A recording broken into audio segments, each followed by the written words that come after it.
Hello friends, गुरु कृपा coaching Tikamgarh में आप सभी का स्वागत है। आज का जो अपना महत्वपूर्ण टॉपिक रहेगा कारक, जो 9वीं क्लास है, जो अपने हिंदी ग्रामर से संबंधित। इसमें थ्योरी प्लस प्रैक्टिस सेट दोनों ही कंप्लीट कराए जाते हैं और जो सभी प्रकार की प्रतियोगी परीक्षाओं के लिए काफ़ी महत्वपूर्ण है। जैसे कारक किसे कहते हैं? संज्ञा या सर्वनाम का संबंध विशेषकर क्रिया के साथ बताया जाए उसे ही क्या कहते हैं? कारक कहते हैं। जो संज्ञा या सर्वनाम का जो संबंध होता है और क्रिया के साथ में जो बताया जाता है उसी को क्या कहते हैं? कारक कहते हैं। जैसे कल्पना गाना गाती है। कल्पना की विशेषता क्या बता रहे हैं? संबंध क्या बता रहे हैं? कि वह गाना गाती है। जब संज्ञा या सर्वनाम के संबंध क्रिया के साथ में जो संबंध बताया जाता है उसी को क्या कहते हैं? कारक कहते हैं। जैसे कारक शब्द का शाब्दिक अर्थ होता है क्रिया को करने वाला। क्रिया को करने वाला। जैसे कारक को प्रकट करने के लिए संज्ञा या सर्वनाम के साथ जो चिन्ह लगाया जाता है उसी को क्या? विभक्ति चिन्ह कहते हैं। उसी को क्या कहते हैं? विभक्ति कहते हैं। जो कारक को साथ में जो हर एक कारक का जो चिन्ह लगाया जाता है उसी को विभक्ति चिन्ह कहते हैं। कारक हिंदी में कितने होते हैं? 8 होते हैं। कारक हिंदी में 8 प्रकार के होते हैं और संस्कृत में 6 प्रकार के होते हैं। कर्ता कर्म च करणम संप्रदानम तथैव च अपादाने अधिकरणम इत्येहु कार्यकरणी सठा। संस्कृत में होते हैं कितने? 6 और हिंदी में कितने होते हैं? 8। देखो कर्ता कर्म च करणम, यहां पर जैसे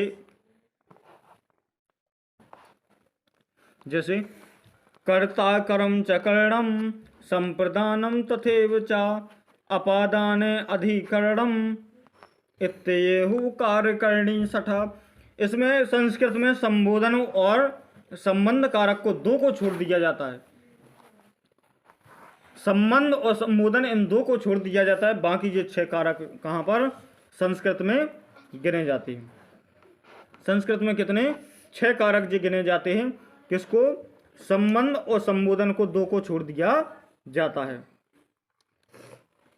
तो क्या अपन को याद रखना है कि कर्ता कर्म च करणम, कर्ता कर्म च करणम संप्रदानम तथैव च अपादाने अधिकरणम इत्येहु कार्यकरणी सठा।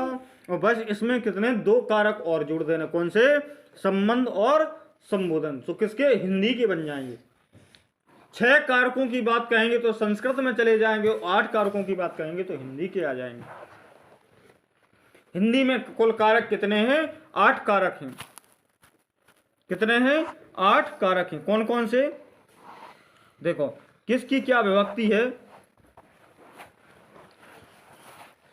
कर्ता ने कर्म को करण से के द्वारा, या से विभक्ति या के द्वारा, से विभक्ति या के द्वारा।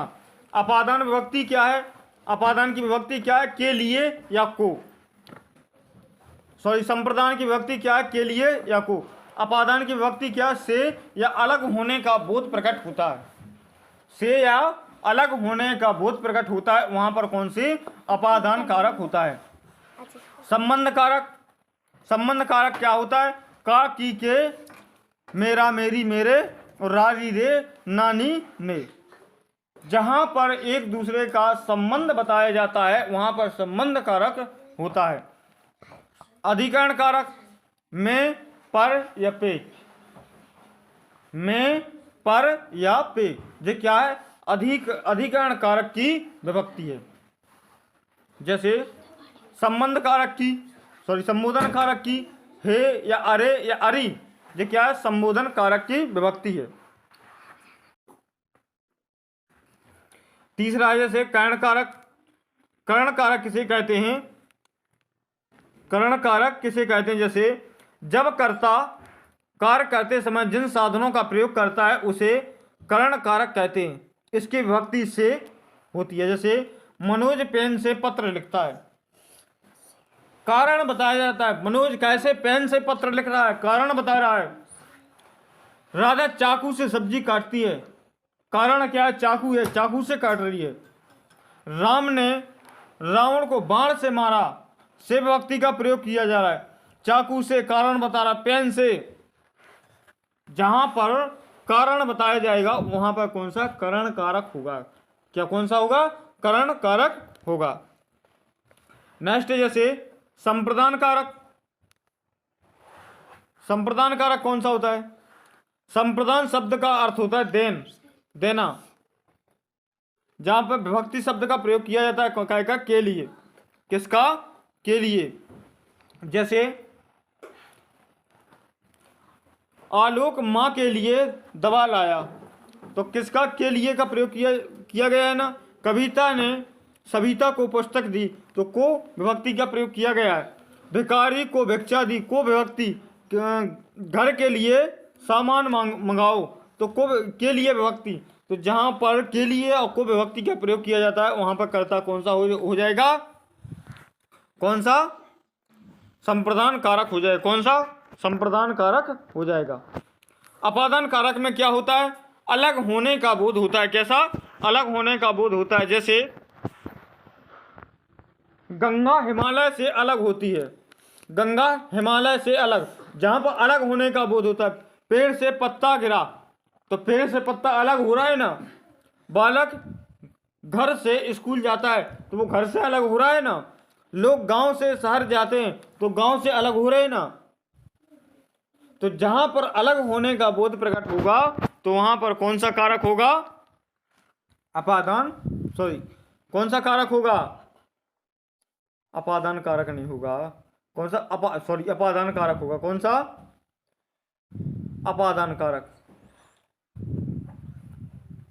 और इसके बाद में जैसे संबंध कारक, जहां पे एक दूसरे के साथ संबंध बताया जाएगा। मोहन सोहन का भाई है, संबंध बता रहा है। मेरी कॉपी कहाँ है, संबंध बता रहा है कि मेरी कॉपी।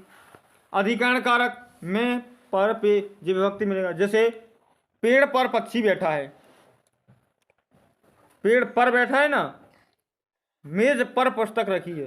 तो जहां पर में पर पे विभक्ति का प्रयोग किया जाएगा वहां पर कौन से अधिकरण कारक होगा।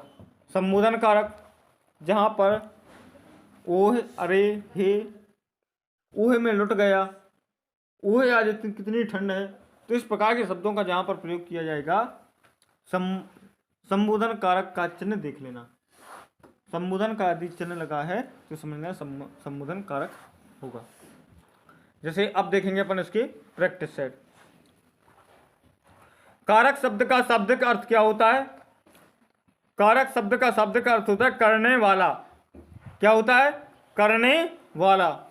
कारक शब्द का शाब्दिक अर्थ क्या होता है, करने वाला। नेक्स्ट जो प्रश्न